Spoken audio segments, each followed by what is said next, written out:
This episode is brought to you by Nespresso Virtuo Coffee Machines.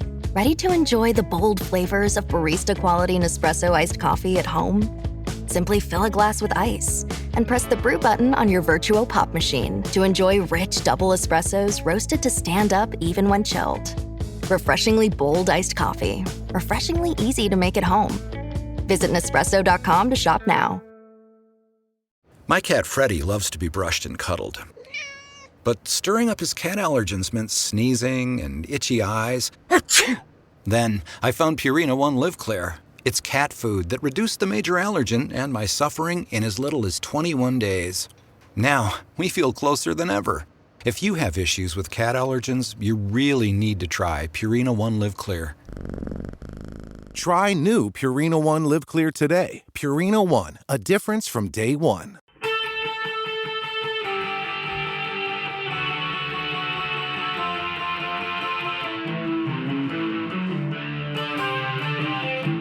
This is the Daily Blast from the New Republic, produced and presented by the DSR Network. I'm your host, Greg Sargent.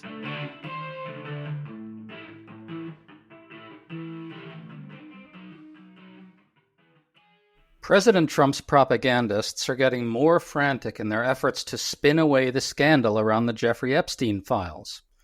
White House Press Secretary Caroline Leavitt, unsurprisingly, offered the most creative spin of all, basically throwing the FBI under the bus. But House Speaker Mike Johnson followed a close second, casting Trump's position on the files as the height of transparency. All this comes as Trump's approval ratings have just hit a new low, and those things are related. The Epstein scandal, though it might appear disconnected from people's everyday lives, is perfectly suited to damaging Trump in all kinds of hidden ways. We're talking about all this today with data analyst G. Elliott Morris, author of the Strength in Numbers Substack, who has a good new piece probing how the Epstein fiasco is weakening Trump. Elliott, good to see you. Hey, thanks for having me back.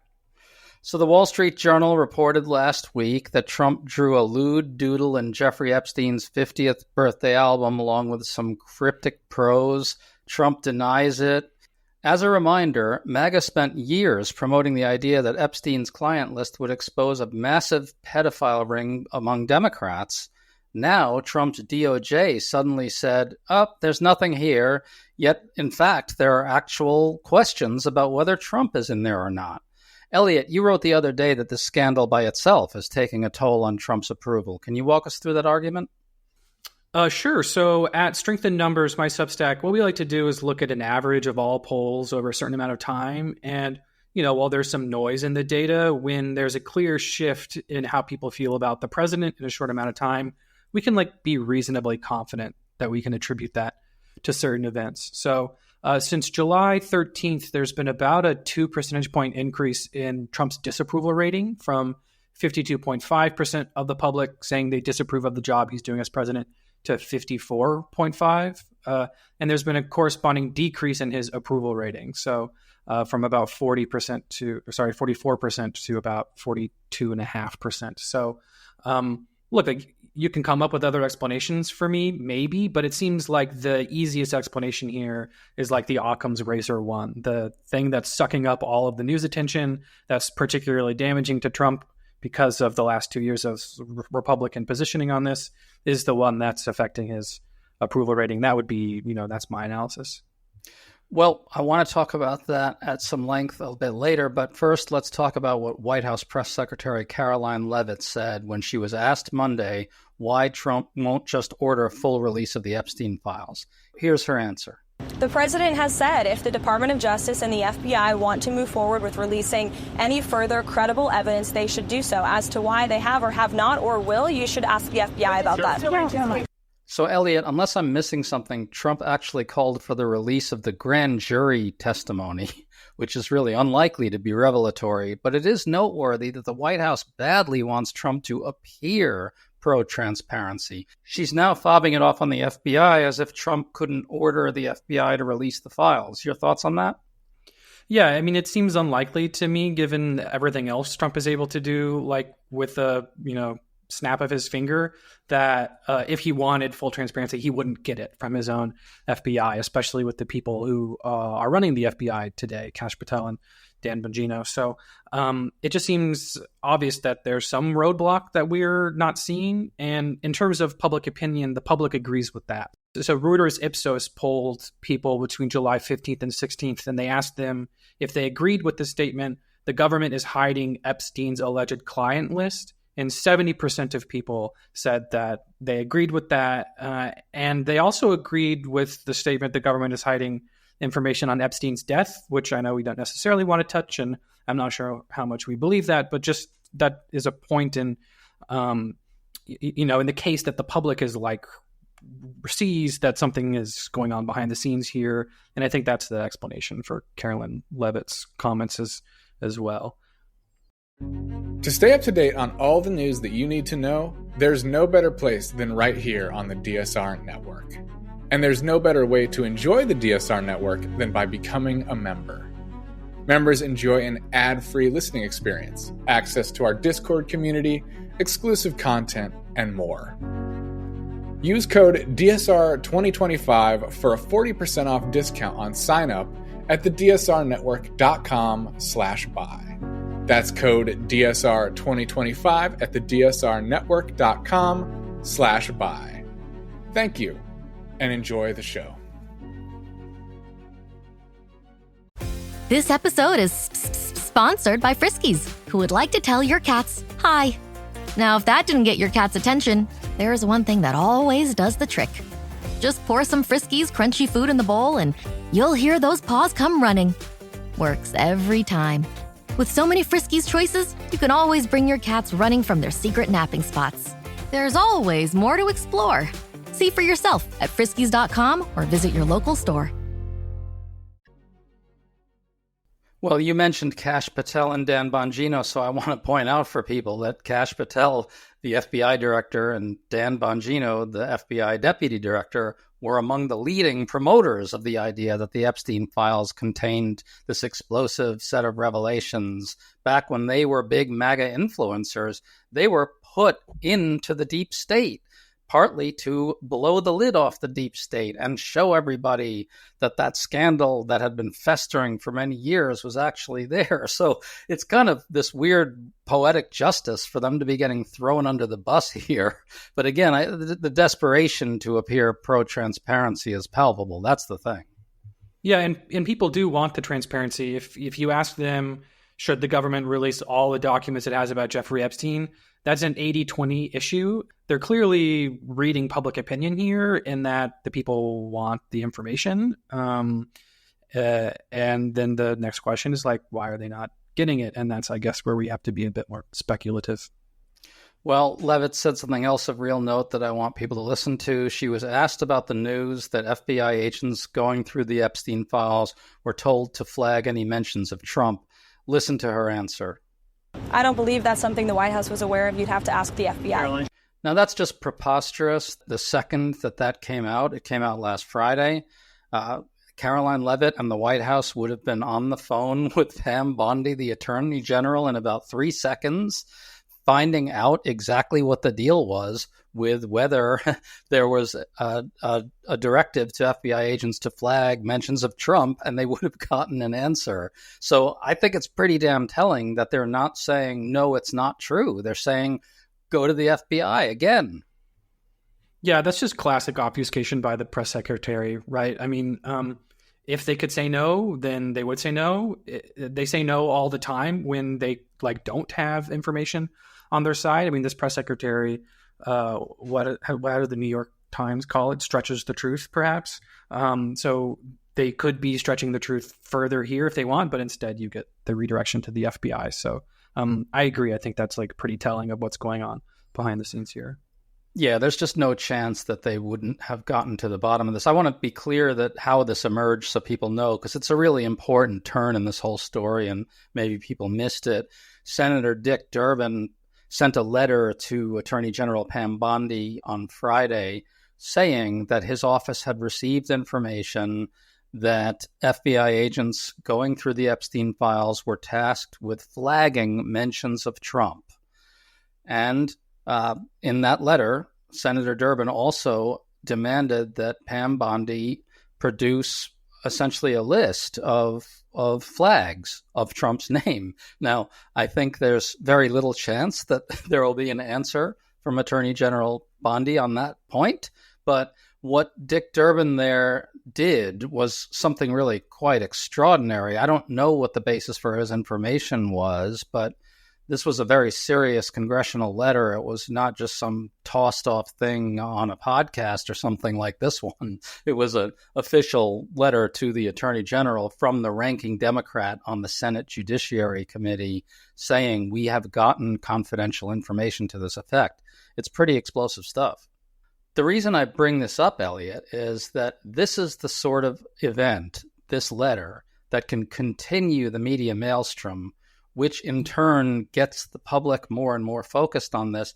What are you seeing in the polling there? Are you seeing a marked uptick in actual interest by the public? Because I'm expecting if Democrats can stoke this more this way and more questions get, aired out in the media, the public gets more and more focused on it. Yeah, so we asked about this in our July Strength in Numbers and Verisight poll, which has just come out this morning. We asked people to recall what they've seen in the news over the last month. And although our poll missed, I think, the height of the Epstein controversy, it still shows up in the answers. So about 10% of people say they've heard something about government scandals, let's call it. Most of that is about Epstein, but there's also, people will mention the FBI without saying Epstein's name. And I that's the only story about the FBI in the news, really. So I think we can reasonably assume that that's in there. For comparison, about 15% of people say immigration and deportations, and far fewer people, 5%, say the big, beautiful bill. So Epstein is ranking somewhere closest to, the most covered story in the administration right now, and, twice as much as the biggest legislative story. So I think it's pretty impactful, and people are definitely picking up on this. It makes sense that the White House would be trying to get ahead of the backlash that we've been seeing in the polls as well. Well, as a scholar of public opinion, can you talk a little bit about why we should anticipate that things like this Durbin letter and other, interventions by Democrats that focus the media on this issue are likely to gin up more public interest about it? This is something you public opinion types obsess over pretty regularly. Yeah, so this is the worst issue for Trump, and that's something to underscore.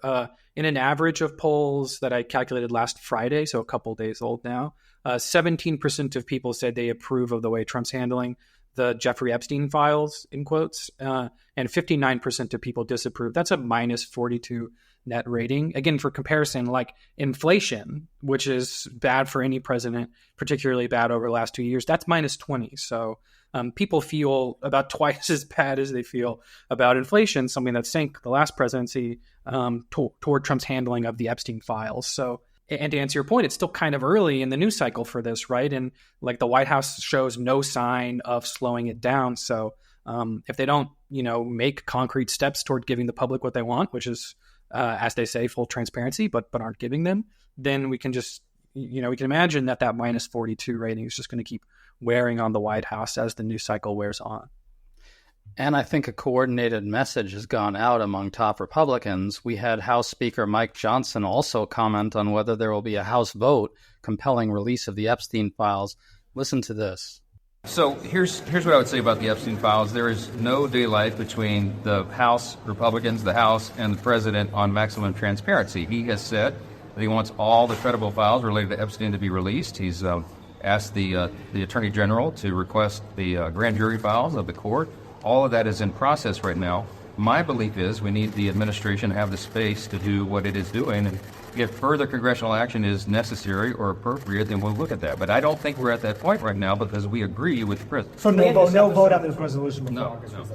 So here Johnson again conflates releasing the grand jury testimony with releasing the files. Note again the effort to portray Trump as supremely transparent.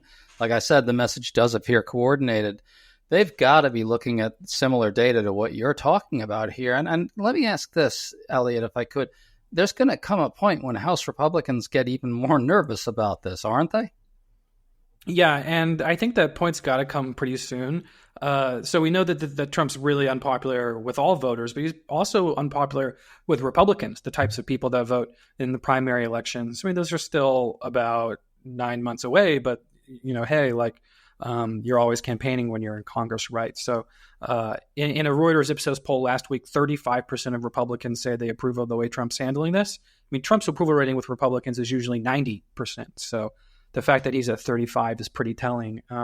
If these people are looking to signals from their constituency about what to do next, they're going to be getting a lot of really negative feedback about the president's strategy here. And I imagine, either they change course and they respond to the public, or they respond to their party leader. And what determines how they respond to this is just like who's the loudest in the meantime. Are they paying more attention to Twitter and people yelling at them, or are they getting a bunch of phone calls from Trump and the White House? Ryan Reynolds here from Mint Mobile. With the price of just about everything going up, we thought we'd bring our prices down. So to help us, we brought in a reverse auctioneer, which is apparently a thing. Mint Mobile Unlimited Premium Wireless. How to get 30, 30, bit to get 30, bit to get 20, 20, 20, bit to get 20, 20, bit to get 15, 15, 15, 15, just $15 a month? Sold! Give it a try at mintmobile.com/switch. Upfront payment of $45 for 3-month plan, equivalent to $15 per month required. New customer offer for first 3 months only. Speed slow after 35 gigabytes if network's busy. Taxes and fees extra. See mintmobile.com.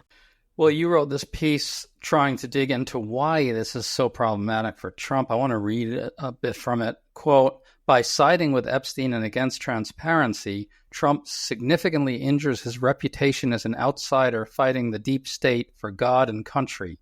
Much of the conspiratorial wing of the Republican Party has been arguing that Epstein was in bed with major Democratic donors and other political elites. By refusing to side against them, Trump implicitly sides with them, close quote. He's the kind of traitor to his class, in a way, if to appropriate the FDR idea. He's the guy who's going to go in and avenge the people by showing them how elites, rig the system in their favor, how corrupt their globalist schemes are, and so forth. So I think you're really getting at something essential there. This cuts against his mystique, his political mystique, at a very deep level. And it's not just his mystique, as you call it. It's like his entire value add in the Republican Party. In the 2016 primary, this is why Trump beats Cruz and Rubio. In 2024, this is why Trump outperforms with the young men who would otherwise be liberals, right? It's because they feel like the system is corrupt, especially at a time of high inflation. They feel like it's not giving them what they need. And when there's lots of these narratives about the elites being in bed with some pedophilic ring and covering it up, and Trump says, I can fix it. I alone can uncover the story for you. When he doesn't do that, when he looks to be actually continuing to cover stuff up, then he loses a lot of the credibility. And this isn't, there's lots of stories like that over Trump's term, but it does seem like this one is unique. There's a lot of staying power, like in most of Trump's term, there's lots of news events and you kind of move on every 2 or 3 days. This has been the lead story for 2 weeks at this point. And because he really got behind it in the 2024 campaign, and so much of the party was behind the transparency, for him to turn around completely the opposite direction, I think is hurting him in a unique way that we haven't seen before. Right. He's basically in on the elite cover-up. That's not an exaggeration. That's essentially what's exactly happening. Yeah, he has chosen his side very publicly in a way that he will most likely be attacked for by his party in the future, I imagine. And it's interesting how hard they're working. Johnson and Levitt are working to obscure that that's his actual position. That's really what's at issue here with the throwing of the FBI under the bus. It's basically, hey, we'd love to have the files out there. Go talk to Cash. Yeah, I mean, this does raise the question, which is like, who's going to out Trump on the Epstein files? And we can kind of worry about what that figure looks like over the next 4 years. But yeah, I mean, that's like, he has chosen the side that he was previously not associated with very publicly. Marjorie Taylor Greene is saying he needs to be more transparent. Even Marjorie Taylor Greene's not on Trump's side here. So we can imagine that that's going to have some costs. As we get more data, we'll probably see those costs bake in. I just want to pick up on what you said about young men. Of course, young men are sort of the success story for Trump of the 2024 cycle, the incels and those types. And all the Joe Rogan vote types and so forth. They're the sort of more conspiratorial, quote unquote, anti-system voters that Trump kind of was able to win over. This you do think this costs him with that demographic, and does that matter in the midterms though? Like, how do you see all that playing out? These are probably the types of voters that would sit out a midterm, but I would imagine that Trump would like them to turn out on his side, on the side of the Republican Party, precisely because the midterm electorate is going to be made up of highly educated, highly motivated voters who lean Democratic. Yeah, I mean, in 2024, analysts made a lot about the podcast voters. These are the people who were activated by Joe Rogan and Theo Von and such. Both of those podcasters have come out against Trump in the past 2 weeks, asking, where are the hundreds of thousands of hours of tape they claimed? I think is a quite credible question from Rogan, for example. So if we're asking where the people that they brought to the Trump camp are going to go, they're probably going to follow the person who brought them there. I mean, they're not Trump podcast watchers. They're Joe Rogan watchers. That's the person they trust. That's the person they have a parasocial relationship, to use sort of the podcast marketing. These people are also, like, as you say, they're quite conspiratorial, and they are disengaged. But every vote matters. If turnout in this group is only 30% instead of 40%, that's still a lot of people that the Republicans were counting on and had counted on in 2024 to win that they're losing now because of this like very high profile flip-flop. I got to say, it's awfully inconvenient for Trump and House Republicans that the people now sounding the loudest calls for transparency on this matter are House Democrats, right? Yeah, and the most popular party identification among this group are independents. So I think they're like very likely to acknowledge that sort of messaging in a way that like your Republican young men aren't likely to. There's a lot of people, there's a lot of votes here that could be moved.